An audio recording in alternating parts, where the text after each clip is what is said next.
Chapter number 5 as per the institute study material.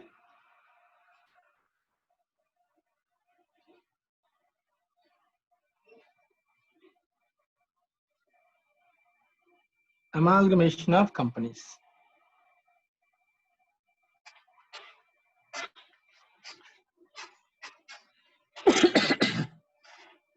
An amalgamation of companies topic nana. So దీని యొక్క introduction first చూద్దాం. కొన్ని important points నేర్చుకున్నాక మన concept లోకి వెళ్దాం. సో బేసిక్ డెఫినిషన్స్ అవి నేర్చుకుందాం మనం first. Amalgamation of companies. Introduction point number 1. So నాతో పాటు కుదిరితే నోట్స్ రాసుకోండి, లేకపోతే తర్వాత వీడియో చూసేనా నోట్స్ కంపల్సరీగా రాసుకోండి అందరూ కూడా.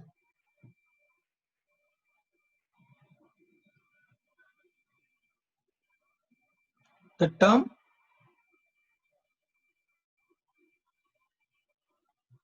amalgamation contemplates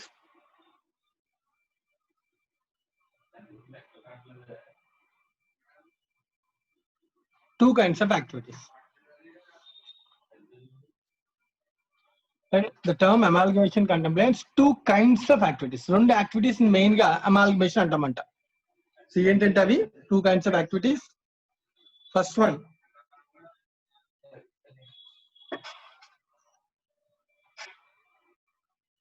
two or more companies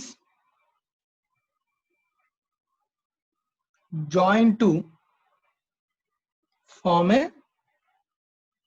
new company.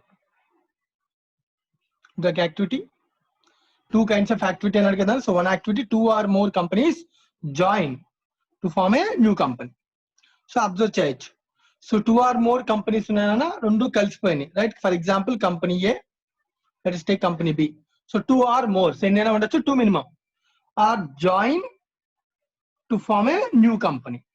For example let us take C, new company. New అంటే ఇవి రెండు existing, two or more companies, existing companies join to form a new company. ఇది ఒక concept. Second remark,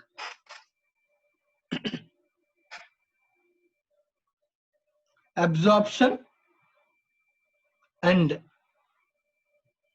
blending of one by the other.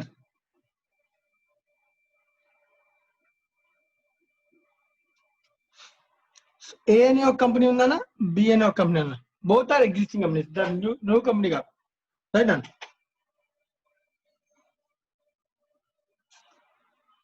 So B ఏని purchase చేసింది అంటే ఏ వెళ్ళి below కలిసిపోయింది, అండ్ ఇది ఎగ్జిస్టింగ్ కంపెనీ. ఇక్కడ చూడండి, ఏబి రెండు ఎగ్జిస్టింగ్ కంపెనీస్ కొత్త కంపెనీ కింద ఫామ్ అయినాయి, రైట్? ఇక్కడ ఏ అనే కంపెనీ వెళ్ళి బిలో కలిసిపోయిందని, కలిసిపోయింది కొత్త కంపెనీ కాదు, బి అనే కంపెనీ కంటిన్యూ అవుతుంది. అలాగే ఎగ్జిస్టింగ్ బి కంపెనీ ఏ కూడా కలిసిపోయి బి కంటిన్యూ అవుతుంది, రైట్? సో ఈ కేసుని కూడా మనం అనొచ్చున అమాల్గమేషన్ అనే అనొచ్చు. సో ఫస్ట్ అమాల్గమేషన్ మీనింగ్ అర్థం అవడం కోసం వాడు క్లియర్ చెప్తున్నాడు. Amalgamation contemplates two kinds of activities. రెండు రకాల యాక్టివిటీస్ ఉండొచ్చు. ఏంటి యాక్టివిటీస్? రెండు కంపెనీలు కలిసిపోయి కొత్త కంపెనీ ఫామ్ అవ్వచ్చు, లేదా ఒక కంపెనీ ఇంకో కంపెనీని పర్చేజ్ చేయొచ్చు. Absorption and blending of one by other. Absorb చేసుకోవచ్చు, బి ఏని అబ్జార్బ్ చేసుకుంటుంది, ఏ ఈజ్ అబ్జార్బ్డ్ బై బి. అర్థమవుతుందా? సో ఇలా రెండు యాక్టివిటీస్ దేన్నైనా మనం అనొచ్చునా వర్డ్, ఏమైనా అనొచ్చునా word amalgamation. First point,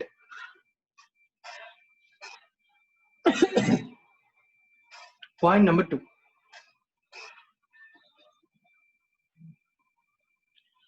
why amalgamation question అయితే జనరల్ గా చెప్పండి. the purpose of companies joining together is, so చాలా రీజన్స్ మనం చెప్పుకోవచ్చు. To secure large scale production. So production పెంచుకోవడానికి, లేదు అంటే avoiding competition,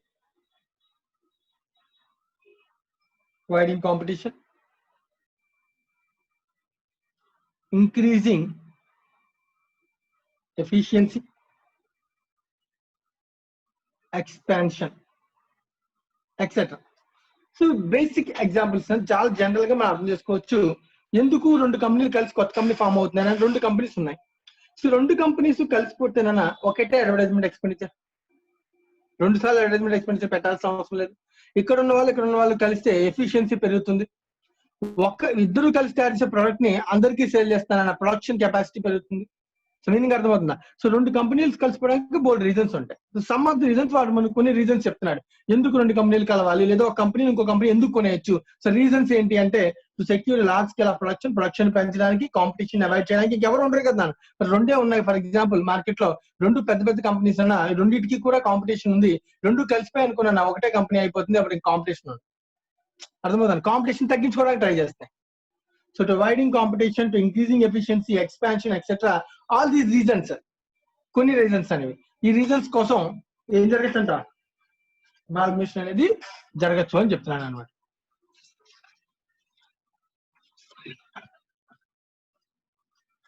any doubts in point 2 points? Point number 3.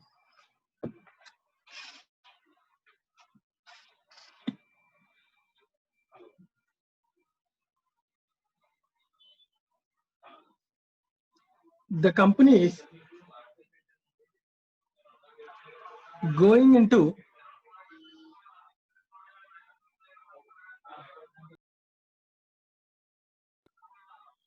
liquidation. The company is going into liquidation are called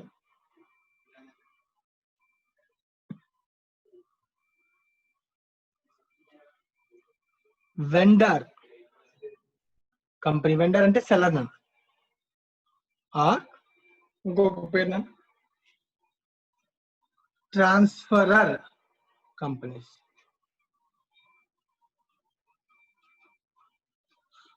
The company is going into liquidation, right? For example, ఈ case తీసుకుని రెండు cases చెప్పాడు వాడు. So A B రెండు కలిసిపోయి C ఏర్పడుతున్నప్పుడు ఏ close అయిపోతుంది, be close అయిపోతుంది కదా.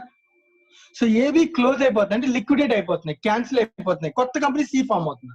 సో ఏవైతే క్లోజ్ అయిపోతున్నాయో, ఫర్ ఎగ్జాంపుల్ ఏ వెళ్ళి బిలో కలిసిపోతే ఏ క్లోజ్ అయిపోతుంది, చెప్పచ్చా లేదా? సో ఇక్కడ ఏబి, ఈ కేసులో అయితే ఏబి రెండు కంపెనీస్ క్లోజ్, ఈ కేసు రెండు కంపెనీస్ క్లోజ్ అయిపోతున్నాయి, ఈ కేసు అయితే ఒక కంపెనీ క్లోజ్ అయిపోతుంది. వాట్ ఇట్ మేబీ, కంపెనీస్ ఏవైతే క్లోజ్ అయిపోతున్నాయో, లిక్విడేట్ అయిపోతున్నాయో, ఆ కంపెనీస్ ని మనం ఏమని పిలవాలన్న వాటిని companies going into liquidation or called vendor companies. అవి సేల్ కింద సింపుల్ గా మనం జనరల్ లాంగ్వేజ్ వస్తే ఏ బి రెండు కూడా సికి అమ్మేస్తున్నాయి వాటి బిజినెస్ ని, సి కొనుక్కుంటుంది. సో కాబట్టి వీటిని మనం అనొచ్చునా, వాడి యొక్క అసెట్స్ లయబిలిటీస్ ని ట్రాన్స్ఫర్ చేస్తున్నారు కాబట్టి వీటిని ట్రాన్స్ఫరర్ కంపెనీస్ అనొచ్చు, లేదా వీటిని వెండర్ సేల్ చేస్తున్నాయి కాబట్టి వెండర్, సెల్లర్ నాన్న వెండర్ అంటే సెల్లర్, సేల్ చేస్తున్నాయి కాబట్టి వెండర్ కంపెనీస్ అని కూడా అనొచ్చు. ఏవైతే కంపెనీస్ క్లోజ్ అయిపోతున్నాయో వాటిని మనం ఏమనొచ్చు, వెండర్ కంపెనీస్ ఆర్ ట్రాన్స్ఫరర్ కంపెనీస్ అని అనొచ్చు. అలాగే సేమ్ పాయింట్ లో కంటిన్యూ చేస్తున్నాను, జాగ్రత్తగా అబ్జర్వ్ చేయను. The new company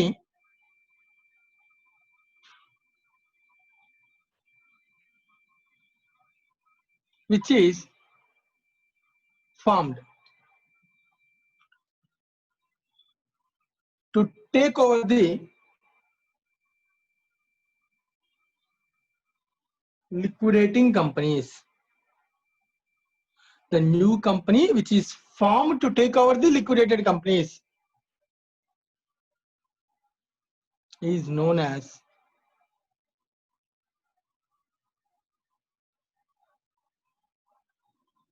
transferee company or వెండి ఆర్ వెండి అన్న పర్చేసింగ్ అన్న ఒకటి పర్చేసింగ్ కంపెనీ, ఎలాగైనా పిలవచ్చు, రైట్? సో ఇప్పుడు కేసెస్ ను అర్థం చేసుకోగలగాలి. సో ఈ కేసులో ఏవైతే కంపెనీస్ క్లోజ్ అయిపోతున్నాయో వీటిని మనం ఏమనాలి, transferor company or vendor seller company అనొచ్చు. ఏదైతే కంపెనీ రెండు కంపెనీస్ కొనేసుకుని కొత్త కంపెనీ ఫామ్ అవుతుందో ఈ కంపెనీని మనం అనాలి వెండి కంపెనీ ఆర్ పర్చేసింగ్ కంపెనీ, అదొక ఆర్ ట్రాన్స్ఫరీ కంపెనీ అని మనం అనొచ్చు. తీసుకుంటున్నాడు కదా అందుకే ట్రాన్స్ఫరీ, ఇచ్చేవాడు ట్రాన్స్ఫరర్, రైట్? ఈ కేసులో బి అనేవాడు ట్రాన్స్ఫరీ. సో పాయింట్ అర్థమవుతుందా? చాలా జాగ్రత్తగా అబ్జర్వ్ చేయండి. ఎవరికైనా డౌట్ ఉంటే అడగండి. ఇది case.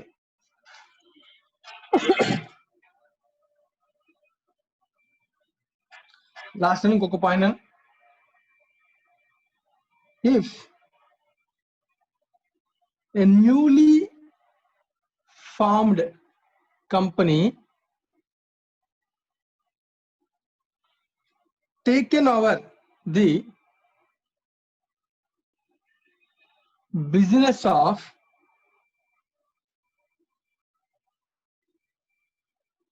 an existing company,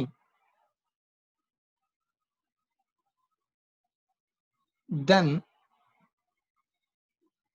it is known as external reconstruction. So మన ఇంటర్నల్ రికన్స్ట్రక్షన్ ఆల్రెడీ నేర్చుకున్నాను, జాగ్రత్తగా అబ్జర్వ్ చేస్తే ఎక్స్టర్నల్ దెన్ ఇదేం కొత్త విషయం. Newly formed company has been taken over the business of an existing company. A B and 2 companies ఉన్నాయనుకున్నాం, అయితే B అనేది న్యూ కంపెనీ. ఇది ఒక ఎగ్జిస్టింగ్ కంపెనీ.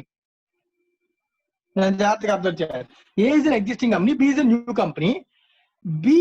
బి అనేది ఏని కొనేసిందని, ఏ వెళ్ళి బిలో కలిసిపోయింది. ఎగ్జిస్టింగ్ కంపెనీ క్లోజ్ అయిపోయి ఒక కొత్త కంపెనీ ఫామ్ అయిందన్న, ఈ కొత్త కంపెనీ ఇప్పుడు దాకా లేదు అసలు. అర్థమవుతుందా? సరే, ఈ సిచ్యువేషన్ ఆల్రెడీ మనం అబ్జార్ప్షన్ అన్నాం కదా.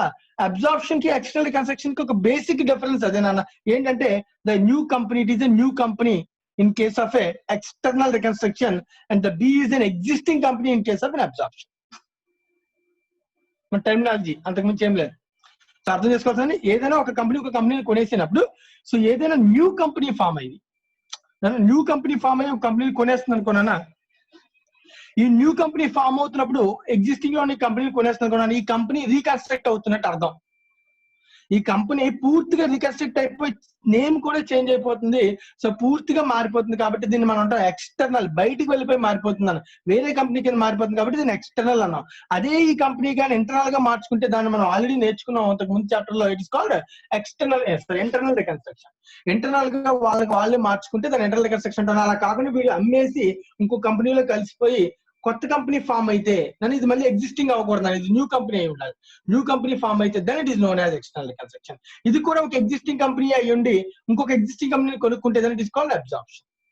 మా అర్థమవుతుందా difference? So generally the absorption అని మనం అనేయచ్చు. Even external reconstruction is also a absorption అనొచ్చు. The simple the basic difference is the new company which is formed is a new company, not an existing company. Okay, na? The transferee company is a new company. It's not an existing company. Right? Then only 2 companies మాత్రమే involve అయితే అప్పుడు మనం దాన్ని అంటాం external reconstruction అంటాం. Right? అదే absorption అయితే ఇంకొక కంపెనీ కూడా ఉండొచ్చు, ఇది కూడా బిలో కలిసిపోవచ్చు. సిని అని ఇద్దరిని బి కొనేయచ్చు. సలా కొనేసింది అనుకున్నా 2 or more కంపెనీస్ ని కొనేసింది అనుకున్నా, that is all absorption. It's not external. External reconstruction అంటే it involves only 2 companies.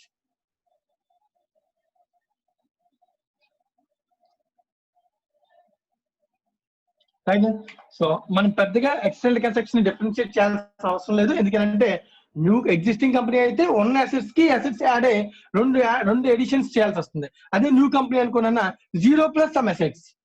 A assets add అవుతున్నాయి, ఇక్కడ ఆల్రెడీ ఉన్నాయి 0 ఉన్నాయని అర్థం అంతే. సో దానివల్ల పెద్ద వేరియేషన్ ఏమి ఉండదు మనకి. So same rules and regulations మనం అప్లై చేయొచ్చు. So these are the basic terms and terminologies we should use in amalgamation. Any doubts? అందరికి పాయింట్ అర్థమవుతుందో లేదో చెక్ చేసుకున్నాను.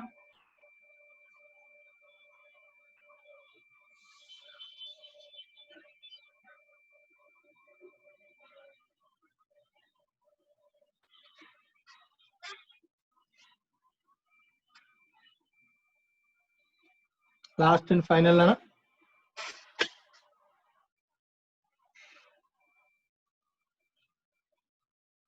the amalgamation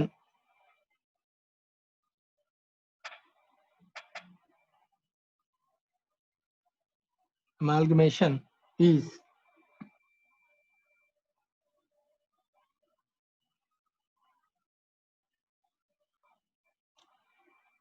done as per the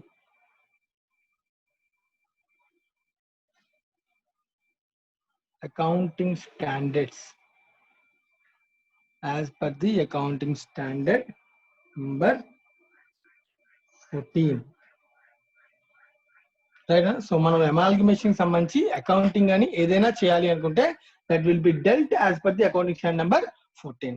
so companies act లో clear గా ఉంటుందన్న మనకి కంపెనీస్ యాక్ట్ లో అమాల్గమేషన్ జరిగితే కంపెనీస్ యొక్క అమాల్గమేషన్ జరిగితే హౌ టు ఫాలో ఏస్ 14 అని క్లియర్ గా చెప్తాడు. మన ఏస్ 14 రూల్స్ అనేవి చదివి అమాల్గమేషన్ అనేది అకౌంటింగ్ అనేది చేయాలి. So the accounting for amalgamation is done as per the accounting standard number 14.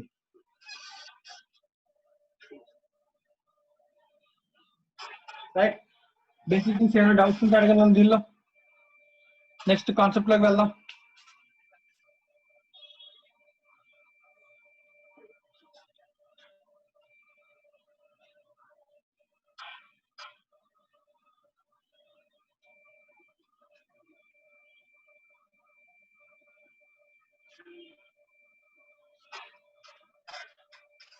Sagar ని క్లియర్ అయినా ఇది అర్థమైంది అంత పాయింట్స్? Yes sir. అక్షయ్ నీకు నేనా? Yes sir. రైట్. జాగ్రత్తగా అబ్జర్వ్ చేయండి. నెక్స్ట్ నేను కాన్సెప్ట్ లోకి వెళ్తున్నాను. Next heading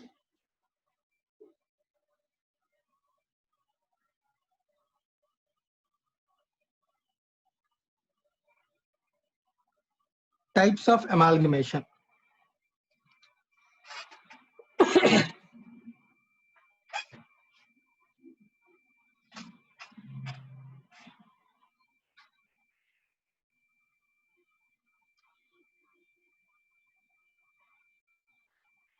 As per the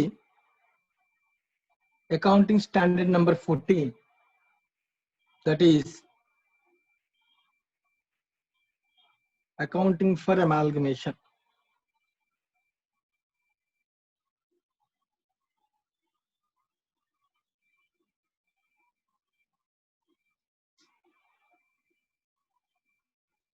Amalgamation is of two types. So AS 14 లో అమాల్గమేషన్ అనేది రెండు రకాలు. ఓకేనా? సో ఏంటి ఆ రెండు రకాలను మనం చూద్దాం. సార్ రెండు రకాలు అంటే రెండు కంపెనీలు కలిసిపోయి ఒక కంపెనీలో ఫామ్ అవడం ఇదా? సో ఇది కాదు.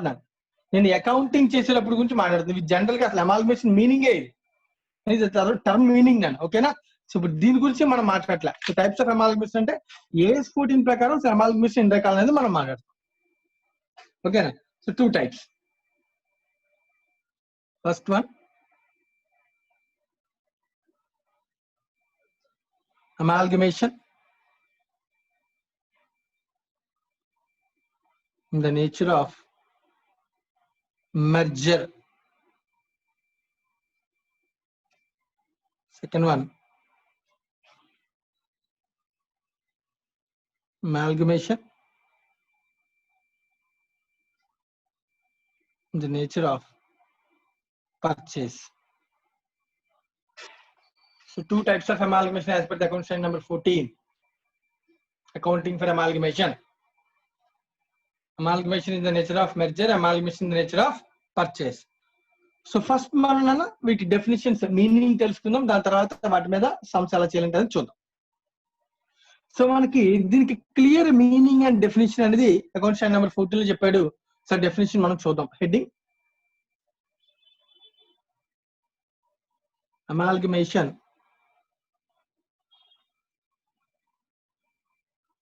in the nature of merger.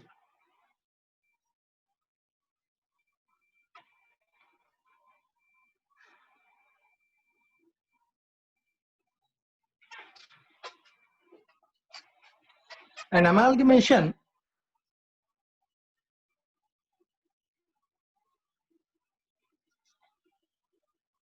is said to be in the nature of merger only if it satisfies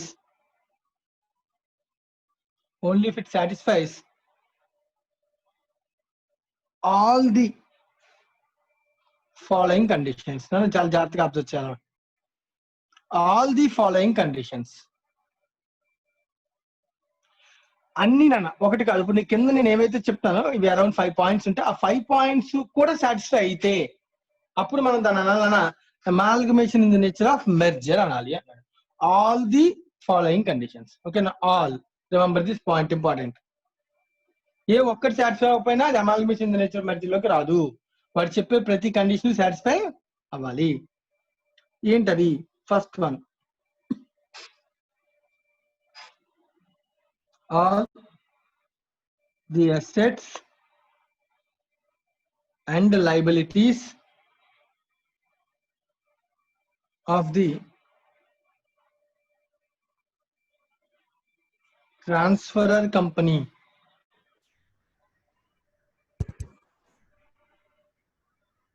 become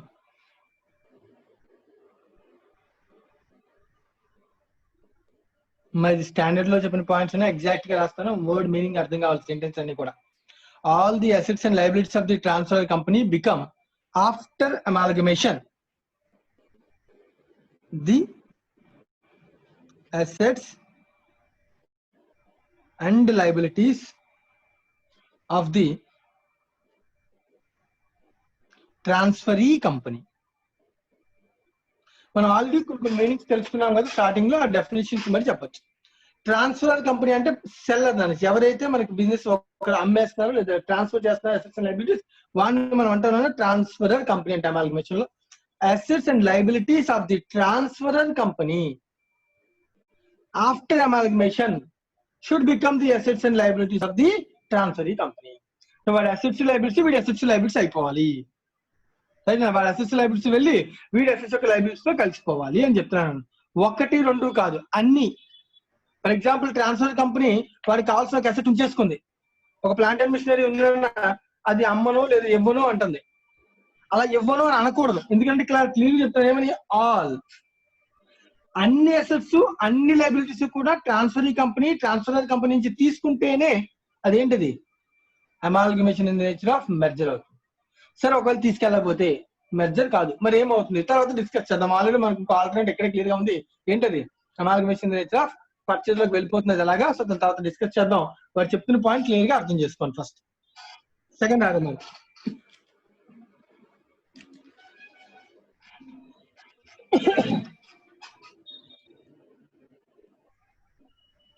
no adjustment is intended to be made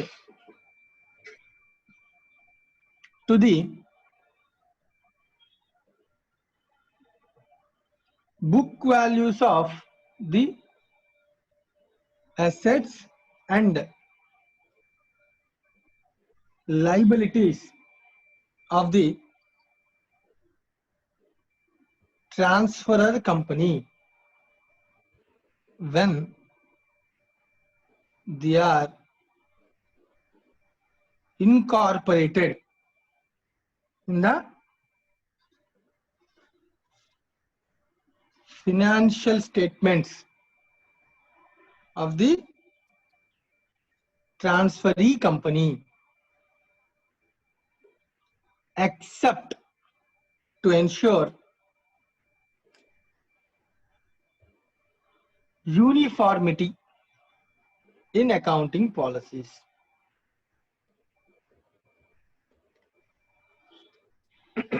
దీనిలో కొన్ని మన ఫౌండేషన్ నేర్చుకున్న బేసిక్స్ అన్ని లింక్ అవుతున్నాయి, జాగ్రత్తగా అబ్జర్వ్ చేయండి. ఫస్ట్ పాయింట్ లో ఏం చెప్తున్నాడు, అసెట్స్ లయబిలిటీస్ ఏవైతే ఉన్నావో ఆ అసెట్స్ లయబిలిటీస్ అన్ని all the assets and liabilities should be transferred అన్నాడు. దీని ఇంటర్లింక్ అవుతున్న పాయింట్ అనేది ఎందుకంటే జాగ్రత్తగా అబ్జర్వ్ చేస్తే no adjustment is intended to be made in the book values of assets and liabilities. For example A-B 2 companies మనం మాట్లాడుకున్నాం అనుకో, సో A-B లో కలిసిపోతుంది ఫర్ ఎగ్జాంపుల్ అనుకుందాం, రైట్. సో ఏలో ఒక అసెట్ ప్లాంట్ అండ్ మిషనరీ ఉందన్న బ్యాలెన్స్ షీట్ లో ఒక 5 lakhs ఉందని. ఇప్పుడు అది తీసుకొచ్చి బిలో యాస్టీస్ గా ప్లాంట్ అండ్ మిషనరీ 5 lakhs, యాస్టీస్ గా ప్లాంట్ అండ్ మిషనరీ అని రాయడం ఒక పాయింట్ అయితే సేమ్ అమౌంట్ రాయడం అనేది ఇంకొక పాయింట్. అసెట్స్ లయబిలిటీస్ అన్ని తీసుకోవాలనేది ఒక పాయింట్ అయితే అమౌంట్స్ ని కూడా స్థితిగా తీసుకోవాలి, మార్చకూడదు. No adjustment is intended to be made at the book values of assets and liabilities of the transfer company when they are incorporated in the financial statements of the transferring company except, ఏంటి exception అంటే to ensure uniformity in accounting policies. మనం already foundation లో నేర్చుకున్నాం. So what is meant by accounting policy? ఆక్షేజం చెప్పగలవా, గుర్తుందా ఏమన్నా policy అంటే? ఎస్ సార్, అది డిప్రిసియేషన్ అనేది ఒక పాలసీ కదా, ఎగ్జాంపుల్ Yes, sir. ఏంటది? జనరల్ గా డెఫినేషన్ చెప్తాను నేను. Accounting policy refers to accounting principle and methods of applying those principle Yes, sir. కదా. సో ఫర్ ఎగ్జాంపుల్ ఒక డిప్రిసియేషన్ కాన్సెప్ట్ తీసుకుంటే, డిప్రిసియేషన్ అనేది పాలసీ ఎప్పుడు అవుతుంది, దాన్ని క్యాలిక్యులేట్ చేయడానికి డిఫరెంట్ మెథడ్స్ ఉంటాయి. ఏంటి ఆ methods? Like straight line, WDV కదా. Yes, sir. అలా ఒకవేళ ఫర్ ఎగ్జాంపుల్ ఈ company straight line method follow అవుతుంది, ఈ కంపెనీ WDV మెథడ్ ఫాలో అవుతుంది. యూనిఫార్మిటీ కోసం వీడు కూడా ఏం ఫాలో అవ్వాలి? అప్పుడు కంపెనీ కలిసిపోయాక వీడి అసెట్స్ అని SLM ప్రకారం ఉంటాయి, వాటిని మార్చి WDV లకు మార్చి ఇన్పుట్ చేసుకోవాలి. అలా మార్చితే మరి ఖచ్చితంగా 5 lakhs ఉంటుందా? Same No sir, value change అయిపోతుంది సార్. మారిపోదు. ఎందుకంటే డిప్రిసియేషన్ అనేది ఇక్కడ కాస్ట్ మీద క్యాలిక్యులేట్ చేస్తే, ఇక్కడేమో WDV మీద క్యాలిక్యులేట్ చేస్తాం, మారిపోయే అవకాశం ఉంటుంది. సో కాబట్టి మారిపోతే అది అకౌంటింగ్ పాలసీ వల్ల మారాలి తప్ప వేరే విధానం వల్ల మారకూడదు అని చెప్తున్నాను. Yes sir. రైట్ నా? Right, thank you. Point number 2 clear అయ్యిందా? ఎవరికైనా ఇంకేమైనా doubts? 1 and 2. Right, point number 3.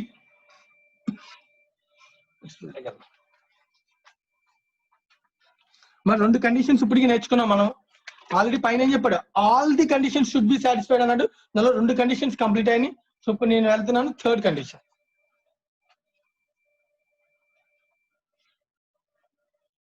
Share holders holding not less than 90% of the face value of the equity shares of the transferor company. Shareholders holding not less than 90% of the face value of the equity shares of the transferor company become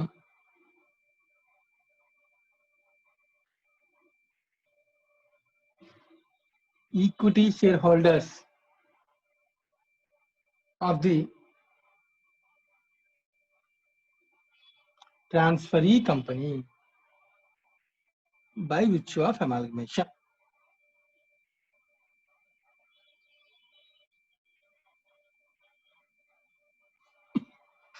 ఇందా points 2 కూడా assets గురించి మాట్లాడానన్నా. అన్ని assets అన్ని liabilities కలపాలి, but book values ని as గా తీసుకోవాలని చెప్పడం point number 1 and 2 conditions. 3rd condition ఏం చెప్తాడు వాడు? Share holders holding not less than 90% of the face value of the equity shares of the transferee company. ఏదైతే కంపెనీ ట్రాన్స్ఫర్ చేస్తుందో దానిలో ఈక్విటీ షేర్ క్యాపిటల్ చూసి దానిలో 90% ఫేస్ వాల్యూ ఎంతమంది అయితే హోల్డ్ చేస్తున్నారో షేర్ హోల్డర్స్ అని, 90% ఫేస్ వాల్యూ హోల్డ్ చేసేటువంటి షేర్ హోల్డర్స్ అందరూ కూడా కొత్త కంపెనీలో కూడా షేర్ హోల్డర్స్ అయిపోవాలి. Become the equity share holders of the transferee company by which of amalgamation. అంటే ఒక కంపెనీలో ఉండే షేర్ హోల్డర్ కొనుక్కునే సెల్లింగ్ చేసే కంపెనీలో ఉండే షేర్ హోల్డర్ పర్చేసింగ్ కంపెనీలో షేర్ హోల్డర్ ఎలా అవుతాడు? అర్థమవుతుంది క్వశ్చన్ పెడతాను. యశ్వంత్,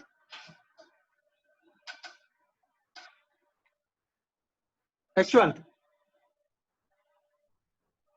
శశాంక్ సార్. శశాంక్ క్వశ్చన్ జాగ్రత్తగా 90% హోల్డ్ చేస్తున్నారు ఒక ట్రాన్స్ఫరర్ కంపెనీ, అంటే సేల్ చేసే కంపెనీలో 90% ఫేస్ వాల్యూ హోల్డ్ చేసే షేర్ హోల్డర్ కొత్త కంపెనీలో కూడా షేర్ హోల్డర్ అయిపోవాలి. అదే కదా వాడు చెప్తున్నాడు. వాడు అంతే సార్. షేర్ హోల్డర్ అవ్వాలి అంటే అక్కడ ఈక్విటీ షేర్ హోల్డర్, ఇక్కడ కూడా ఈక్విటీ షేర్ హోల్డర్ అవ్వాలి అంటే వాడికి ఏం ఇష్యూ చేయాలి? కొత్త కంపెనీలో ఈక్విటీ షేర్లు ఇష్యూ చేయాలి సార్. అంతే, కొత్త కంపెనీలో ఈక్విటీ షేర్ ఇష్యూ చేస్తేనే కదా వాడు షేర్ హోల్డర్ అవుతాడు. ఇక్కడ పాయింట్ అదేనా? సో చెప్తుంది కూడా అదే. సో కంపల్సరీ ఏమైపోవాలంట? ఈక్విటీ షేర్ హోల్డర్స్ అయిపోవాలి. అదంటే వాడు ఖచ్చితంగా వాడికి సేమ్ కంపెనీలో ఈక్విటీ షేర్లు ఇష్యూ చేయాలి అని చెప్తాను. Become the equity share holder of the transferee company అన్నాడు. ఇక్కడ ఉన్న వాళ్ళందరూ కూడా పాత కంపెనీలో 90% ఫేస్ వాల్యూ హోల్డ్ చేసే వాళ్ళ షేర్ హోల్డర్స్ అందరూ ఈ కంపెనీలో ఈక్విటీ షేర్ హోల్డర్స్ అవ్వాలి. కానీ ఈ కంపెనీలో ఎంత పర్సెంటేజ్ హోల్డ్ చేయాలి నేను చెప్పలే, వాళ్ళందరూ ఇక్కడ షేర్ హోల్డర్స్ అవ్వాలన్నాడు అంతే. ఈ కంపెనీలో ఇంకా ఎక్కువ మంది ఉండొచ్చు, కానీ ఇక్కడ ఉన్న 90% of the share holders face value hold చేసేటటువంటి షేర్ హోల్డర్స్ ఇక్కడ షేర్ హోల్డర్స్ అవ్వాలని మాత్రమే చెప్తున్నాడు వాడు. Right. So next point, last 4th point అని ఇంకొక పాయింట్ ఉంటుంది, 4th పాయింట్ తర్వాత నెక్స్ట్ పాయింట్. సో ఇప్పుడు చెప్పిన పాయింట్ అదే, దీనికి ఇంటర్లింక్ అని ఈ పాయింట్ కది. The consideration for the amalgamation. మరి ఇప్పుడు వీళ్ళందరికీ ఇక్కడ వస్తే కన్సిడరేషన్ ఏమి ఇవ్వాలి, ఆ షేర్ హోల్డర్స్ కి మనం సెటిల్మెంట్ చేయాలి కదా, వాళ్ళకి ఏమి ఇవ్వాలి అంటే వాడు చెప్తున్నాడు the consideration for the amalgamation receivable by those equity share holders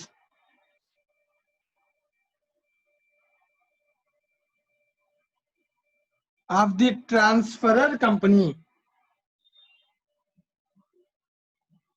The consideration for the amalgamation receivable by those equity shareholders of the transfer company. ఎవరైతే ఈక్విటీ షేర్ హోల్డర్స్ వీళ్ళకి ఇస్తున్నామో వీళ్ళందరికీ కంపెనీలో షేర్ హోల్డర్ అయిపోవాలన్నాడు. కరెక్టే, వాళ్ళకి ఏమి ఇస్తే షేర్ హోల్డర్ అవుతారు, equity shares ఇవ్వాలి కదా. వాడి గురించి ఆ కన్సిడరేషన్ గురించి మాట్లాడుతున్నాడు వాడు. Transfer company who agree to become 90% కదా మినిమం అవ్వాలి, అందరూ అవ్వాలి, 90 అవ్వచ్చు, 91% అవ్వచ్చు, 90%, 5% మానేచ్చు కూడా. Right. Who agree to become equity share holders. Who agree to become అంటే ఈ పాయింట్ లింక్ రండి. Equity share holders of the transferee company is discharged. మన కన్సిడరేషన్ అని ఎవరైతే ఇక్కడ ఈక్విటీ షేర్ హోల్డర్స్ ఇక్కడ ఈక్విటీ షేర్ హోల్డర్స్ అవుతున్నారో వాళ్ళకి కన్సిడరేషన్ ఎలా ఇవ్వాలి, డిశ్చార్జ్డ్ ఇవ్వడం. డిశ్చార్జ్ అంటే చేయడం by the transferee company wholly by the issue of equity shares in the transferee company. ఇప్పుడే చెప్పారు శశాంక్ సార్ ఎలా అవుతారు సార్, వాళ్ళకు కూడా ఏమి ఇష్యూ చేస్తే అవుతారన్న ఈక్విటీ షేర్ ఇష్యూ చేస్తే అప్పుడు వాడు ఆటోమేటిక్ ఏమైపోతాడు, ఈక్విటీ షేర్ హోల్డర్ అయిపోతాడు. Discharged by the transferee company wholly by the issue of equity shares in the transferee company except that cash may be paid. Cash may be paid in respect of any fractional shares. ఇక్కడ ఒక point clear గా మనం అర్థం చేసుకోవాలి. For example ఇక్కడ share holders ఒక 10,000 షేర్లు hold చేస్తున్నాను. 90% ఫేస్ వాల్యూ హోల్డ్ చేసేటువంటి షేర్ హోల్డర్స్ యొక్క వర్త్ ఆఫ్ షేర్స్ ఎన్ని 10,000 షేర్స్ ఉన్నాయి అనుకుందాం. ఈ షేర్ హోల్డర్స్ అందరూ కూడా ఈ కంపెనీలో షేర్ హోల్డర్స్ అవుతున్నారు. ఈ కంపెనీ కూడా అవే షేర్స్ అంత వాల్యూకి ఇస్తుందా, కొత్త కంపెనీ వాల్యూ వేరు కదా. సో కొత్త కంపెనీ వాడి షేర్స్ ఇస్తుంది. ఈ కొత్త కంపెనీ షేర్లు అంటే ఏదైనా ట్రాన్స్ఫరీ కంపెనీ షేర్లు ఇష్యూ చేసినప్పుడు ఎగ్జాక్ట్ గా నెంబర్ ఆఫ్ షేర్స్ క్యాలిక్యులేషన్ లో సరిపోవచ్చు, సరిపోవచ్చు. కాబట్టి majority of the shares equity షేర్లు ఇచ్చేయండి, కన్సిడరేషన్ అంతా ఈక్విటీ షేర్లు ఇచ్చేయండి. ఒకవేళ ఫ్రాక్షన్ వచ్చింది అనుకో, క్యాలిక్యులేషన్ ఏదైనా ఫ్రాక్షన్ వచ్చింది అనుకో, ఫర్ ఎగ్జాంపుల్ ఏబి మధ్యలో సెటిల్మెంట్ జరుగుతుంది, ఏ కంపెనీ బి కంపెనీ ఏని కొనేస్తున్నాను, ఈ కంపెనీకి బి ఇప్పుడు ఏం చేయాలి, కన్సిడరేషన్ పే చేయాలి. కన్సిడరేషన్ క్యాలిక్యులేట్ చేస్తే 11,234.5 షేర్స్ వచ్చింది. ఓకేనా. సో ఇప్పుడు ఇలా కంపెనీ ఇవ్వడం సాధ్యపడదు అనుకున్నాను. కంపెనీ ఇన్ హండ్రెడ్స్ 10s లోనే ఇస్తుంది అనుకున్నాను. రైట్. మిగతా షేర్ లేదు. అప్పుడు 11,230 షేర్స్ ఇస్తుంది నా కంపెనీ. సార్ మరి మిగిలిన 4.5 షేర్స్ కి ఏమిస్తుంది, 4.5 షేర్స్ కి ఏమేమని చెప్తున్నా, క్యాష్ పే చేయండి. Any fraction except that may cash may be paid in respect of any fractional shares. ఒకవేళ సెటిల్మెంట్ లో ఫ్రాక్షన్ ఉంటే క్యాష్ ఇవ్వచ్చు తప్ప, లేకపోతే మాత్రం వాళ్ళకి ఖచ్చితంగా ఏమి ఇవ్వాలి, ఈక్విటీ షేర్లే ఇష్యూ చేయాలి. సరే ఎందుకు సార్ ఈక్విటీ షేర్లు ఇష్యూ చేయాలి, ఈక్విటీ షేర్లు ఇష్యూ చేయకపోతే పైన చెప్పిన పాయింట్ సాటిస్ఫై అవ్వదు. పాయింట్ ఏం చెప్తున్నాడు, they should become the equity share holder అన్నాడు. అక్కడ ఈక్విటీ షేర్ హోల్డర్, ఇక్కడ ఈక్విటీ షేర్ హోల్డర్ అవ్వాలంటే పర్చేసింగ్ కంపెనీ కూడా సెల్లింగ్ కంపెనీ యొక్క షేర్ హోల్డర్స్ కి ఏమి ఇవ్వాలి, ఈక్విటీ షేర్లు ఇష్యూ చేయాలి. అలా ఇష్యూ చేసే ప్రొసీజర్ లో ఫ్రాక్షన్ రావచ్చు, ఫ్రాక్షన్ పాయింట్స్ రావచ్చు. ఫ్రాక్షన్ వచ్చినప్పుడు ఆ ఫ్రాక్షన్ షేర్లు ఇష్యూ చేయలేకపోతే దానికి క్యాష్ కూడా పే చేయొచ్చు అని చెప్తున్నారు. Except that cash may be paid in respect of the fractional shares. Right అన్న. 3 and 4 ఇంటర్లింక్డ్, 1 and 2 ఇంటర్లింక్డ్. అర్థమవుతుందా? అన్ని అసెట్స్ లయబిలిటీస్ పంపించాలి, బుక్ వాల్యూవే పంపాలి, మార్చకూడదు. రైట్ అన్న. ఇక్కడ 90% షేర్ ఫేస్ వాల్యూ హోల్డ్ చేసిన షేర్ హోల్డర్స్ అందరూ ఇక్కడ ఈక్విటీ షేర్స్ అయిపోతారు. అయిపోవాలంటే వాళ్ళకి ఏం ఇవ్వాలి, ఈక్విటీ షేర్లు ఇవ్వాలి. ఇది పాయింట్ నెంబర్ 4. 3 ఏమో ఇవ్వాలి, ఇక్కడ ఇస్తాము. రైట్ అన్న. ఇస్తే ఈక్విటీ షేర్స్ అవ్వాలి అన్నాడు, ఎలా అవుతారు, ఈక్విటీ షేర్లు ఇష్యూ చేస్తాము. ఒకవేళ ఫ్రాక్షన్ ఇస్తే క్యాష్ ఇస్తామని చెప్పడం కోసం పాయింట్ ని యాడ్ చేస్తాం. Right. So last and final, fifth point, fifth condition. Right, fifth condition. 4 conditions and last condition. The business of the transferor company is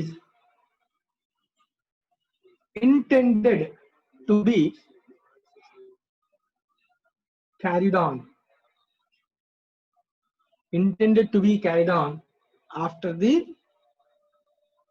amalgamation by the transferee company. The business of the transferor company is intended to be carried on after amalgamation by the transferee company. Point చెప్తున్నాను, జాగ్రత్తగా అర్థం చేయండి. ఏం చెప్తున్నాడు, intention. ఇక్కడ intention అన్న. Siddhu. Siddhu point చూడు ఏమన్నాడు, the business of the transfer company is intended to be carried on by the after amalgamation by the transferee company అన్నాడు. అంటే అర్థం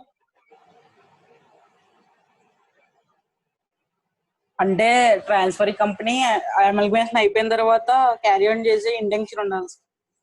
కానీ యాక్చువల్ ఇప్పుడు ఏ, ఫర్ ఎగ్జాంపుల్ బి ఏ కొనేసింది అనుకో, ఏ కంపెనీ ఉంటుందా, క్లోజ్ అయిపోతుందా? క్లోజ్ అయిపోతుంది. మరి క్లోజ్ అయిపోతే కంటిన్యూ ఎలా అవుద్ది బిలో? అర్థమైంది ఏం చెప్పాను? పాయింట్ మీనింగ్ ఏంటి, క్లోజ్ అయిపోయే కంపెనీ ఎలా కంటిన్యూ అవుద్ది బిలో? అదే చెప్తున్నా, ఇది ఇన్హెరెంట్ మీనింగ్ మనం అర్థం చేసుకోవాలి. ఇంటెన్షన్ అంటే బికి ఏని కొనేస్తున్నాం అని ఇంటెన్షన్ ఉండకూడదు. అంటే వీడేదో పర్చేజ్ చేసేవాళ్ళగా, వీడేదో గటిలాగా సేల్ చేసేవాళ్ళగా, అమ్మేవాళ్ళగా ఇంటెన్షన్ ఉండకూడదు. వీళ్ళిద్దరు ఇంటెన్షన్ ఏంటంటే, ఇప్పుడు ఏ బి అనే వాళ్ళు ఇద్దరు కంపెనీస్ ఉన్నాయన్న, రెండు సిమిలర్ బిజినెస్ చేస్తున్నాయి అనుకో, అర్థం చేసుకోను ఏం చెప్తున్నాను. ఏ బి 2 కంపెనీస్ ఉన్నాయి, 2 సిమిలర్ బిజినెస్ చేస్తున్నాయి అనుకోనన్నా, అప్పుడు ఏబి అన్నారు నాన్న, సో మన ఇద్దరం కలిసి బిజినెస్ చేద్దాం అని అన్నారు. ఓకేనా? ఏబి అన్నాడు, ఏ అన్నాడు, మన ఇద్దరు కలిసి బిజినెస్ చేద్దాం. ఓకే, బిజినెస్ చేద్దాం. మన బిజినెస్ ఏ పేరు పెట్టుకుందాం, బి పేరే పెట్టు, ఏ పేరు అవసరం లేదు అన్నాడు. కలిసి బిజినెస్ చేద్దాం అన్నాడు. అలాగే కంటిన్యూ అయ్యేటప్పుడు బి పేరు మాత్రం ఎవరి పేరు పెట్టుకుంటాడంట, బి పేరు పెట్టుకుంటాడు. అంటే దాని అర్థం ఏంటి, ఇప్పుడు ఏ పోయినట్ట ఇండైరెక్ట్ గా, ఇండైరెక్ట్ గా ఉన్నట్టే సార్, ఇండైరెక్ట్ గా ఉన్నట్టే కంటిన్యూ అవుతుంది. అంటే దీని అర్థం ఫ్రెండ్షిప్ అన్నమాట. మనం ఫ్రెండ్స్ కింద కంటిన్యూ అవుదాం. మన ఇద్దరం కలవడం అనేది ఒకరు అథారిటీ కింద కొనడం, ఒకరు అథారిటీ కింద అమ్మడం కాదు. అథారిటీ ఎవరికి లేదు ఇక్కడ, ఇద్దరం కలిసి పని చేసుకుందాం అని చెప్పే ఇంటెన్షనే పాయింట్ నెంబర్ 5. ఓకేనా? అలా కాకుండా వాడికి ఆ ఇంటెన్షన్ లేదు, బి ఏని కొనే ఉద్దేశంలోనే ఉన్నాడు. అంటే ఏ అమ్మేస్తే వాడు ఏదో వాల్యూ మాట్లాడుకుని కొనుక్కుని ఏని బయట పంపించేద్దాం అనుకున్నాడు, ఏ కంపెనీని పూర్తి క్లోజ్ చేద్దాం అనుకున్నాడు. అలా అనుకుంటే అది amalgamation in the nature of merger అవుద్దా? అవ్వదు సార్, అవ్వదు. ఎందుకంటే అక్కడ ఇంటెన్షన్ లేదు. సో ఇంటెన్షన్ అనేది మనకు కనబడదు. అర్థమవుతుందా? వాళ్ళ ఇంటర్నల్ గా ఎలా మాట్లాడుకున్నారు, వాళ్ళ ఇంటర్నల్ గా ఏం చేస్తారో మనం చూసుకోవాలి, వాళ్ళు అబ్జర్వ్ చేయాలని. థ్యాంక్ యూ, నువ్వు మ్యూట్ చేశాను. Lokesh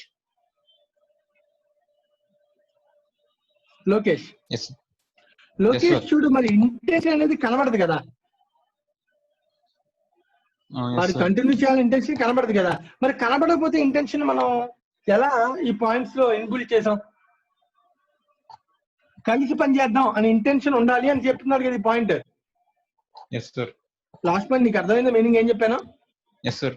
The business of the transferring company is intended to be carried on by the amalgamation after by transferring company అని చెప్పాడు.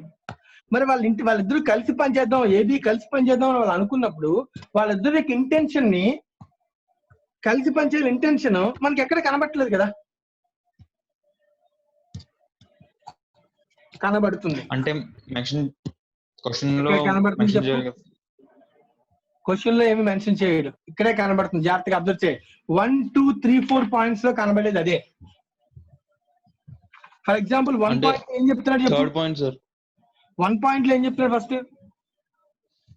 assets and liabilities of the transfer company become assets and liabilities of the అంటే దాని అర్థం transferring assets company. Liability as గా తీసుకెళ్లి కలుపుతున్నట్టేగా. Yes sir. అంటే అది assets liability continue అవుతున్నట్టే కదా, ఎస్ సార్. అంటే అది బిజినెస్ కంటిన్యూ అవుతున్నట్టే కదా. Yes sir. ఇంటెన్షన్ అన్నమాట. అలాగే చూడు, వాల్యూస్ ఏమైనా మారుస్తున్నా, ఒక రూపాయి వాల్యూ మారుస్తున్నాడా. ఫర్ ఎగ్జాంపుల్ ఏ కంపెనీలో అసెట్ 5 లక్షలు ఉంది, బి కంపెనీ ఏని కొనేసినప్పుడు అదే 5 లక్షలు రాస్తున్నాడా లేదంటే వాల్యూ మార్చేస్తున్నాడా? అదే సేమ్ అమౌంట్ రాస్తున్నారు. సేమ్ అమౌంట్ రాస్తున్నాడు. సేమ్ అమౌంట్ రాస్తున్నా అంటే అసెట్ కంటిన్యూ అవుతుంది కదా with same amount. Yes sir. అంటే బిజినెస్ కంటిన్యూ అవుతున్నట్టే కదా. Yes sir. ఆ ఇంటెన్షన్ అన్నమాట. ఆ ఇంటెన్షన్ పాయింట్స్ లో కనబడుతుంది. అలాగే నువ్వు అబ్జర్వ్ చే, ఈ కంపెనీలో ఉన్నటువంటి మెజారిటీ 90% షేర్ హోల్డర్స్ అందరూ కూడా ఏమవుతున్నారు, కొత్త Shareholders కంపెనీలో of the continue transferring company. అవుతున్నారు షేర్ హోల్డర్స్ అందరూ. అక్కడ ఓనర్స్ అందరూ ఇక్కడ Yes, sir. ఓనర్స్ కింద కంటిన్యూ అవుతున్నారా లేదా? Yes sir. అంటే ఓనర్షిప్ కూడా కంటిన్యూ అవుతుందంటే బిజినెస్ కంటిన్యూ అవుతున్నట్టే లేనట్ట? అవుతున్నట్టు సార్. కంటిన్యూ అవుతుంది. సో ఆ ఇంటెన్షనే ఈ 4 పాయింట్స్ లో ఉంది. ఆ ఇంటెన్షన్ ఉండాలని చెప్పడమే 5th పాయింట్ అన్నమాట. ఓకేనా? సో ఆ ఇంటెన్షన్ ఉంది కాబట్టి 5 Yes, sir. పాయింట్స్ ని సాటిస్ఫై చేస్తే 5 కండిషన్స్ లో ఒక్కటి మిస్ అయినా అది ఏం కాదు, మర్జర్ కాదు సార్, మెర్జర్ కాదు. సో అది ఆటోమేటిక్ గా ఏమవుతుంది, పర్చేస్. పర్చేజ్ అయిపోతుంది. అదే definition of the amalgamation of purchase. Next heading. Thank you Lokesh, mute చేసి రాసుకో. Amalgamation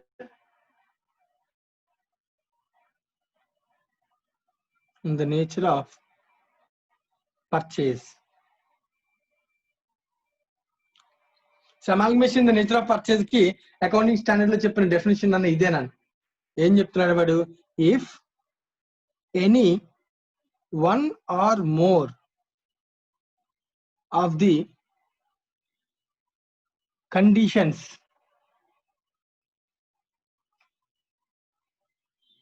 mentioned in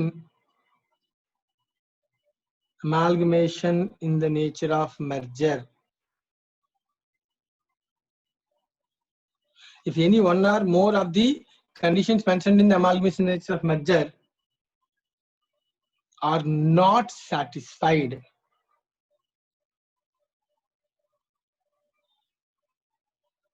then such amalgamation is known as amalgamation in the nature of purchase. So amalgamation in the nature of purchase. So simple purchase కి definition ఏం లేదు. దాన్ని purchase word లోనే అర్థమవుతుంది చూడన్నా. Purchase చేయడం అంటే కొనేయడం. ఇందాక చెప్పాను నేను నీకు, ఏ బి అన్నప్పుడు బి ఏని ఇలా కొనేస్తున్నప్పుడు ఏనేమన్నా క్లోజ్ చేసి ఒక వాల్యూ, నేను కొనేస్తున్నాను, నీకింత వాల్యూ ఇస్తాను, నేను ఇంత సెటిల్ చేస్తాను అని ఒక అథారిటీ చూపించింది అనుకున్నా. అథారిటీ చూపించడం అంటే కలిసి పని చేయకపోవడమేగా ఇండైరెక్ట్ గా అర్థం. కలిసి పనిచేసే ఇంటెన్షన్ లేదంటే దాని అర్థం ఈ 4 పాయింట్స్ లేనట్టేగా. సో కలిసి పనిచేసే ఇంటెన్షన్ లేనప్పుడు అప్పుడు ఆటోమేటిక్ గా నాన్న అర్థం అది అమాల్గమేషన్ పర్చేజ్, కొనుక్కున్నట్టు. అంటే ఏ బి ఏని కొనేస్తున్నట్టు. అదే కలిసి పని చేద్దామంటే కలిసి పని చేసుకుంటూ వెళ్దాం, 2 కంపెనీలు ఎందుకు వేస్తూ ఒక కంపెనీ కింద ఫామ్ అయ్యి కలిసి పని చేద్దాం అని చెప్పినట్టు. సో ఇక్కడ ఫ్రెండ్షిప్ చూపిస్తున్నట్టు నాన్న, జాగ్రత్తగా అబ్జర్వ్ చేయాలి. ఇక్కడ ఒకరు ఒక కంపెనీ ఏం చేస్తున్నట్టు కొనేసుకుంటున్నట్టు. సో ఇది మనం జాగ్రత్తగా అబ్జర్వ్ చేయాల్సినటువంటి విషయం. This is the theory related to amalgamation in the nature of merger and amalgamation in the nature of purchase. Any doubts? Check చేసుకోండి. ఎవరికైనా ఏదైనా డౌట్ ఉంటే అడగండి.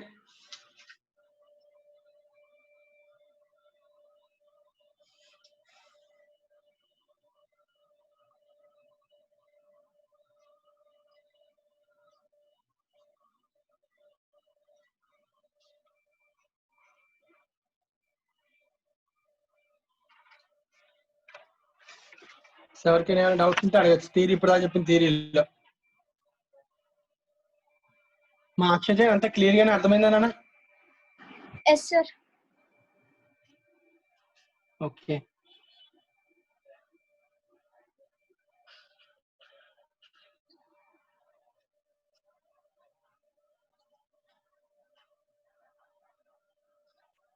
గంగాధర్ నువ్వు విన్నావా మొత్తం? ఓకే. మా ఆశిత any doubts? ఆశిత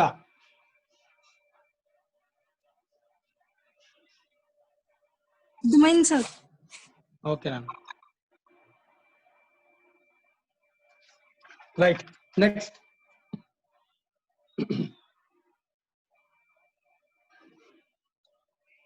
methods of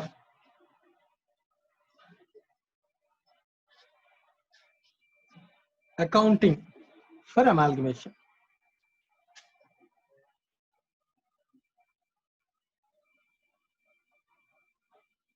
methods of accounting.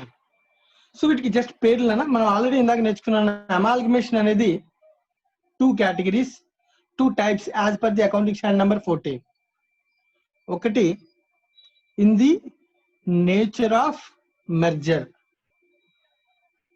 రెండోది in the nature of purchase.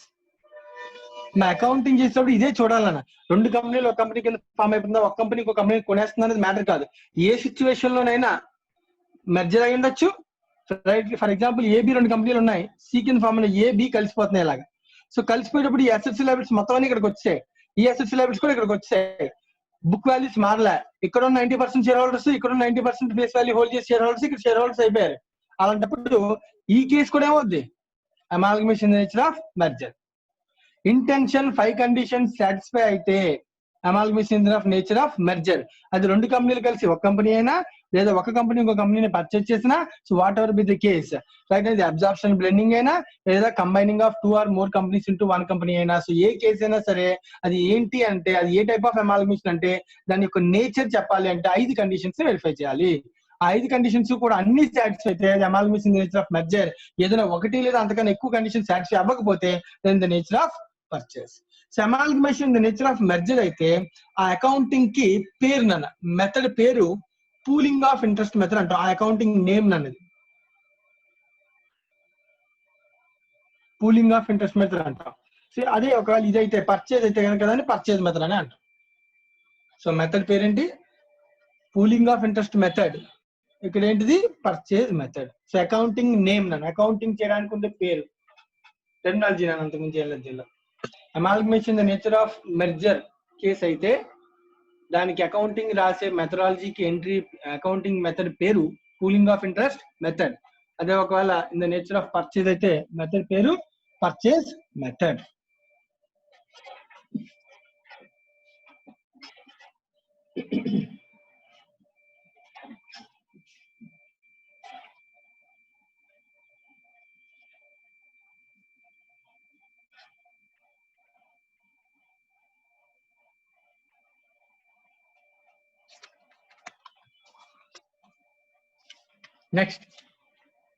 Next ఒక చిన్న వర్డ్ నేర్చుకుందాం.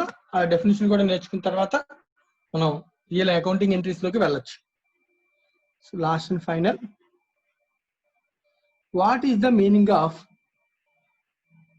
కన్సిడరేషన్? ఇందాక మనం అనుకున్నాం ఒక కంపెనీ ఇంకో కంపెనీని కొనుక్కునేటప్పుడు, like for example selling company, purchasing company, purchasing company selling కంపెనీకి సెటిల్మెంట్ చేయాలి కదా. ఆ సెటిల్మెంట్ ని పేరు మనం మాట్లాడుతాం పర్చేజ్ కన్సిడరేషన్.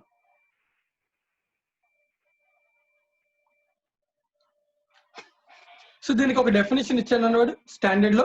సో నేను యాస్టిస్ గా డెఫినేషన్ రాస్తాను. ఫస్ట్ ఆ డెఫినేషన్ అర్థం చేసుకోండి, దాని తర్వాత దాని మీనింగ్ మనం ఇంటర్నల్ గా వెళ్దాం.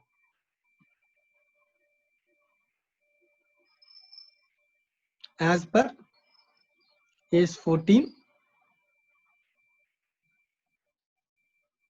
the term purchase consideration is defined as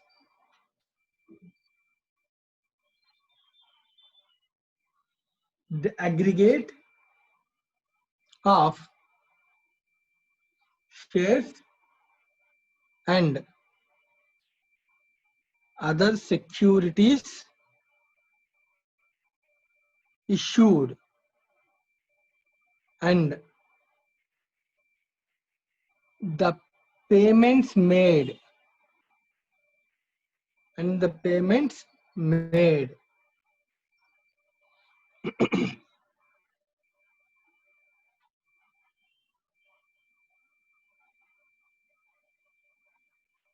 form of cash or other assets by the transferee company to the shareholders of the transferor company. ఇదే డెఫినిషన్. జాగ్రత్తగా అర్థం చేయను ఏం చెప్తాడు. It is an aggregate. Aggregate అంటే total చేయమన్నాడు. So దేన్ని aggregate చేయమన్నాడు? Shares and other securities issued and the payments made in the form of cash and other assets. So payment shares ఇవ్వచ్చు, other securities maybe preference shares, equity shares, debentures, other securities అంటే debentures ఏదైనా issue చేయండి. And the payments made in the form of cash or other assets. షేర్లు ఇవ్వండి, cash ఇవ్వండి, secure debentures ఇవ్వండి, other assets ఇచ్చేయండి, furniture, plant and machinery ఏదైనా ఇచ్చేయండి, ఎవరికైనా ఇచ్చేయండి, రైట్ అని ఇచ్చేయండి. వాటన్నిటి యొక్క టోటల్ ఏదైతే ఇస్తామో వాటన్నిటి యొక్క టోటల్ అగ్రిగేట్ ఎవరికి ఇస్తున్నామో అంటే by the transferee company to the share holders of the transferor company. So transferee company ఎవరైతే సేల్ చేస్తున్నాడో వాళ్ళ యొక్క షేర్ హోల్డర్స్ కి ట్రాన్స్ఫరీ కంపెనీ ట్రాన్స్ఫరర్ రైట్ అనా షేర్ హోల్డర్స్ ఎవరైతే అమ్ముతున్నారో వాళ్ళ యొక్క షేర్ హోల్డర్స్ కి ట్రాన్స్ఫరీ కంపెనీ పర్చేజ్ ఎవరైతే చేస్తున్నారో ఆ కంపెనీ ఇచ్చేటటువంటి టోటల్ వాల్యూని మనం అనాలి, అగ్రిగేట్ వాల్యూని మనం అనాలి, పర్చేజ్ కన్సిడరేషన్ అనాలి. ఓకేనా, రైట్. సో దీన్ని కొంచెం అర్థం అవడం కోసం ఒక చిన్న ఎగ్జాంపుల్ తీసుకుంటాను, జస్ట్ ఫర్ అండర్స్టాండింగ్. రైట్, నేను పర్చేజ్ కన్సిడరేషన్ ఒక స్పెసిఫిక్ ఫార్మాట్ ఏమి ఉండదు నాకు. మన కామన్ సెన్స్ కొంచెం ఎక్కువగా ఇక్కడ అప్లై చేయాల్సిన ఇష్యూ ఉంటుంది. సో చాలా జాగ్రత్తగా ముందు మీరు కామన్ సెన్స్ అప్లై చేయాలి. సో నేను అడిగిన పర్సన్ జాగ్రత్తగా నేను ఒక ఎగ్జాంపుల్ చెప్తాను, అర్థం చేసుకుని అడిగిన పర్సన్ నాకు సమాధానం చెప్పాలి. ఫర్ ఎగ్జాంపుల్ ఇది ఒక బ్యాలెన్స్ షీట్ నాన్న. ఏ అనే ఒక కంపెనీ షేర్ క్యాపిటల్ 5 lakhs ఉంది నాన్న. రిజర్వ్స్ అండ్ సర్ప్లస్ ఒక 2 lakhs ఉంది నాన్న. నాన్ కరెంట్ లయబిలిటీస్ ఒక 2 lakhs, కరెంట్ లయబిలిటీస్ ఒక 1 lakh. ఇలా ఉంది నాకు కంపెనీ బ్యాలెన్స్ షీట్. మా అర్థం చేసుకోవడం కోసం ఎగ్జాంపుల్ ఇస్తున్నాను, జస్ట్ ఫర్ అండర్స్టాండింగ్. ఏది స్పెసిఫై చేయట్లేదు, ఏది కన్ఫర్మ్డ్ థియరీ కాదు, right. Plant and machinery assets ఒక 2 lakhs, ప్లాంట్ అండ్ మిషనరీ ఒక 2 lakhs ఉంది. ల్యాండ్ అండ్ బిల్డింగ్ ఒక 3 lakhs, ఇన్వెస్ట్మెంట్స్ ఒక 2 lakhs, other current assets 3 lakhs, right, 3 lakhs. So total 10 lakhs. ఇది నాన్న కంపెనీ యొక్క బ్యాలెన్స్ షీట్. సో ఏ అనే ఒక కంపెనీ యొక్క balance sheet. A is a selling company. So it is also known as transferor company. B అనేవాడు purchasing company, వీడికి ఇంకొక పేరు transferee company. Right, first question Akshay. Yes sir. Purchase consideration definition అర్థమైంది కదా? Yes sir. Right. So definition గురించి పక్కన పెట్టు, general గా అడుగుతాను నేను. నువ్వే బి కంపెనీ అనుకో, ఎస్ సార్. ఏ కంపెనీని కొనాలి ఇప్పుడు నువ్వు? Yes sir. కొనుక్కుందాం అనుకుంటున్నావు, ఓకేనా? Okay sir. కొనుక్కోనుకున్నప్పుడు ఏ కంపెనీలో ఎవరికి పేమెంట్ చేయాలి? ఇప్పుడు ఫర్ ఎగ్జాంపుల్ నేను అన్నాను, నా బిజినెస్ ఉంది, కొనుక్కోవాలనుకుంటున్నా, నాకు పేమెంట్ చేయాలి కదా? ఎస్ సార్, చేయాలి సార్. అలాగే ఇప్పుడు బి కంపెనీ నువ్వు ఏ కంపెనీని కొనుక్కోవాలనుకుంటున్నావు, ఏ కంపెనీలో ఎవరికి పేమెంట్ చేయాలి? Share holders. షేర్ హోల్డర్స్ కేనా, డిబెంచర్స్ కా, క్రెడిటార్స్ కా, ఓన్లీ షేర్ హోల్డర్స్ కా? సెటిల్మెంట్ అనేది ఎవరితో మాట్లాడుకోవాలో నేను అడుగుతాను. నేను షేర్ హోల్డర్స్ అనుకుంటున్నాను సార్. షేర్ హోల్డర్సే కదా, ఎందుకంటే వాళ్ళే కదా owners. as the owners of the company కాబట్టి shareholders. Okay, share holders of ఏతో మాట్లాడాలి నువ్వు అన్నావు. Yes sir. Share holders of A వాళ్ళ యొక్క బ్యాలెన్స్ షీట్ ఇలా ఇచ్చాడు అనుకున్నా. Yes sir. వీళ్ళు ఎంత అమౌంట్ అడగచ్చు అంటే లైక్ వీళ్ళు అమ్మేస్తున్నప్పుడు వీడు ఎంత డబ్బులు మినిమం అడిగే ఛాన్స్ ఉంది బ్యాలెన్స్ షీట్ ప్రకారం. జనరల్ అండర్స్టాండింగ్ ఏది కన్ఫర్మ్ రూల్ కాదు, ఓకేనా? జనరల్ ఇక్కడ ఉన్న డేటా ప్రకారం what is the worth of the share holders of A?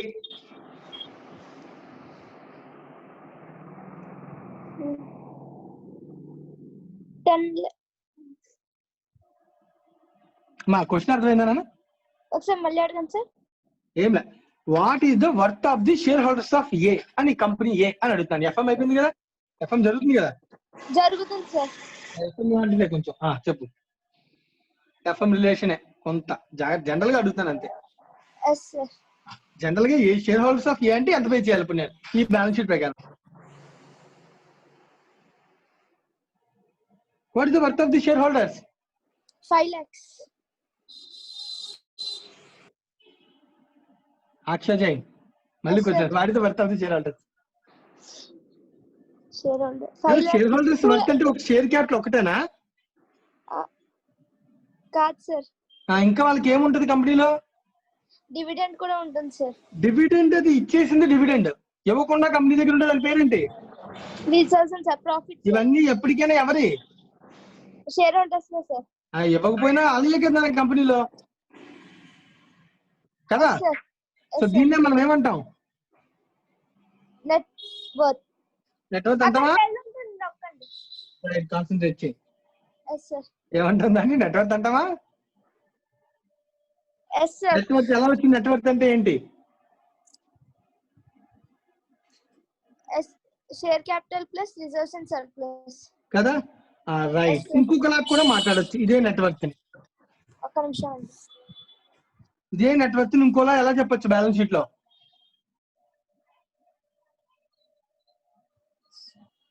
Total assets minus total liabilities.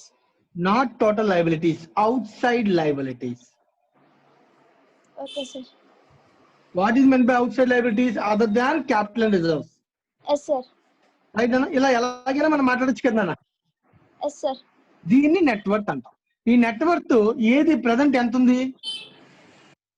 5 plus 2. 7 lakhs. Yes sir. ఇప్పుడు క్వశ్చన్ ఏంటంటే ఏ మినిమం డబ్బులు ఎంత ఎక్స్పెక్ట్ చేస్తాడు? మినిమం మినిమం 7 lakhs అయితే ఎక్స్పెక్ట్ చేస్తాను. బి మినిమం లో మినిమం ఎంత ఇవ్వాలి?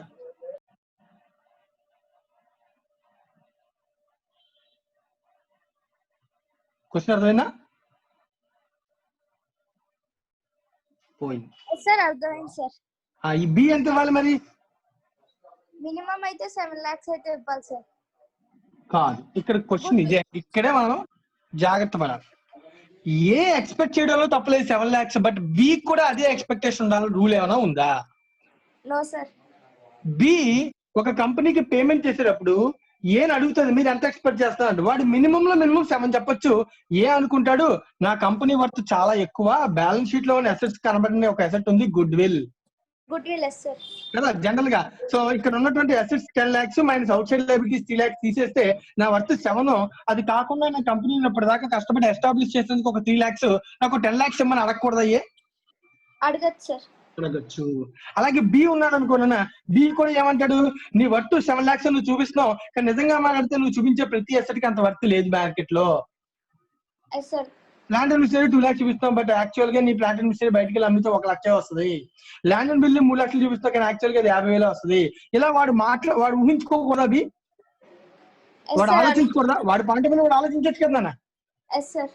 అలా బి ఆలోచించి ఏకి 7 lakhs ఇవ్వచ్చు, లేదా అంతకన్నా తక్కువకి అడగచ్చు, లేదు కానీ అంతకన్నా ఎక్కువ కూడా అడగచ్చు. అది బి యొక్క ఇంటెన్షన్ మీద ఆధారపడి ఉంటుంది. Yes sir. అర్థమవుతుందని నేను చెప్తున్నాను. సో మొత్తానికి ఏబి కూర్చుని మాట్లాడుకుని సెటిల్ చేసుకునే విధానంలో ఒక అమౌంట్ కి అరైవ్ అవుతారు వాళ్ళు. ఓకేనా? ఆ అమౌంట్ ని మనం అనాలి పర్చేజ్ కన్సిడరేషన్ అనాలి. ఏబి ఎలా అరైవ్ అవుతారు సార్? వాళ్ళు పడతారన్నా వాళ్ళ గొడవలు ఎలా ఉంటాయి ఆ క్వశ్చన్ లో అవన్నీ కూడా ఇస్తాడు. గొడవలు అంటే నిజంగా కొట్టుకోవడం అని కాదు. సో వీడు ఎంతకు తీసుకెళ్తున్నాడు, వాడు ఈ వాల్యూ ఒప్పుకున్నాడు, ఈ ఎసెట్ తీసుకెళ్తున్నాడు, ఈ లైబిలిటీ తీసుకోలేదు, అన్ని తీసుకెళ్తున్నాడు, అన్ని తీసుకోలేదు, ఇంత ఎక్స్ట్రా ఇస్తున్నాడు, ఉన్నదానికన్నా 10,000 ఎక్స్ట్రా ఇస్తున్నాడు, ఇలా అన్ని విషయాలు మనకి చెప్తాడు. వాళ్ళు మాట్లాడుకున్నటువంటి అగ్రిమెంట్ మనకి క్లియర్ గా దాని యొక్క ప్రావిజన్స్ పాయింట్స్ మనకి ఇస్తాడు. ఆ పాయింట్స్ ని బేస్ చేసుకుని మనం వాల్యూని డిసైడ్ చేస్తే దాని పేరేంటి? Purchase consideration. అర్థమైందని ఏం చెప్తున్నాను? ఫైనల్ గా ఒక అమౌంట్, ఫర్ ఎగ్జాంపుల్ ఇదే క్వశ్చన్ లో 7 lakhs అని ఊహించుకుంటే 7 lakhs ఎవరికి పే చేయాలి? బిఏకి పే చేయాలి సార్. బిఏకి ఏ రూపంలో పే చేయాలి? ఐదర్ షేర్స్ కానీ ఇవ్వచ్చు, లేకపోతే క్యాష్. షేర్స్ ఇవ్వచ్చు, క్యాష్ ఇవ్వచ్చు, డిబెంచర్స్ ఇవ్వచ్చు, ఎస్ఎస్సి ఇచ్చేయచ్చు, అవునా కదా? Yes sir. ఎలాగైనా ఇవ్వచ్చు అండి, ఎలా ఇచ్చినా పర్లేదు. బట్ ఫామ్ మొత్తం అంతటిని కలిపి మనం అనాలి purchase consideration. Aggregate. Yes sir. Aggregate ఇది పర్చేజ్ కన్సిడరేషన్. ఇప్పుడు క్వశ్చన్ అడుగుతాను, కాన్సన్ట్రేట్ చేయి. అర్థమవుతుందా? చాలా జాగ్రత్తగా కాన్సన్ట్రేట్ చేసి ఆలోచించి సమాధానం చెప్పు. Yes sir. ఫర్ ఎగ్జాంపుల్ ఇదే situation, amalgamation in the nature of merger అన్నాను అనుకో. Amalgamation in the nature of merger అన్నాను అనుకో. బిఏకి ఏమిస్తుంది? బిఏ కంటే బి అనే కంపెనీ ఏ యొక్క షేర్ హోల్డర్స్ కి, అర్థమవుతుందని అందరికీ కాదు, ఎవరికి సెటిల్మెంట్ చేస్తాం? Only share holders. Share holders కి ఏమి ఇస్తుంది అని క్వశ్చన్ అడుగుతున్నాను నేను.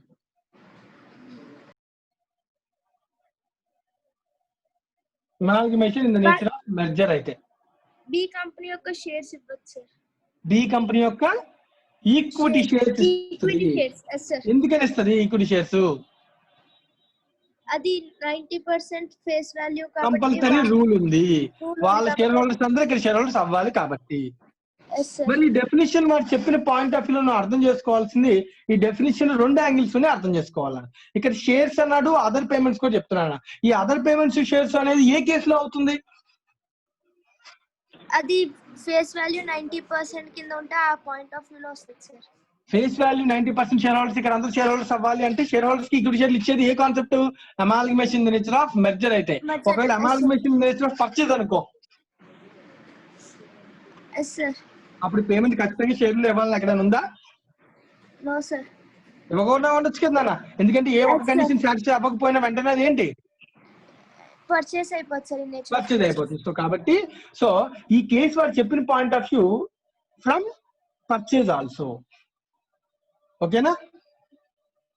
Yes sir. కేసు మాత్రమే ఇష్యూ చేశాడని చెప్పాడు అనుకున్నాను. It maybe in the point of view of merger. Shares ఇవ్వచ్చు, క్యాష్ ఇవ్వచ్చు, డిబెంచర్లు ఇవ్వచ్చు అని మాట్లాడామనుకున్నా. ఇలా అన్ని ఫార్మాట్స్ లో ఇవ్వచ్చు క్యాష్ సెటిల్మెంట్ అని అనుకుంటే వాడు ఆటోమేటిక్ ఏమవుతుంది? Amalgamation in the nature of purchase కూడా అవుతుంది. రైట్? రైట్. అన్ని మ్యూట్ చేయండి. నెక్స్ట్ పర్సన్ అడుగుదా. నెక్స్ట్ సాయి కిరణ్. సాయి కిరణ్, ఇప్పుడు క్వశ్చన్స్ అడిగిన అర్థమైనయా? రైట్. ఇప్పుడు నేను ఇంకొక క్వశ్చన్ జనరల్ గా అడుగుతున్నాను. నేనంటే బిఏకి ఎంత అమౌంట్ ఇవ్వాలో ఫైనల్ గా వాళ్ళు మాట్లాడుకున్నారు. మాట్లాడుకుని ఒక అమౌంట్ కి డిసైడ్ అయ్యారు. ఆ అమౌంట్ డిరైవ్ అవ్వడానికి బి ఎలా డిరైవ్ అయ్యే అవకాశం ఉంది? ఆ అమౌంట్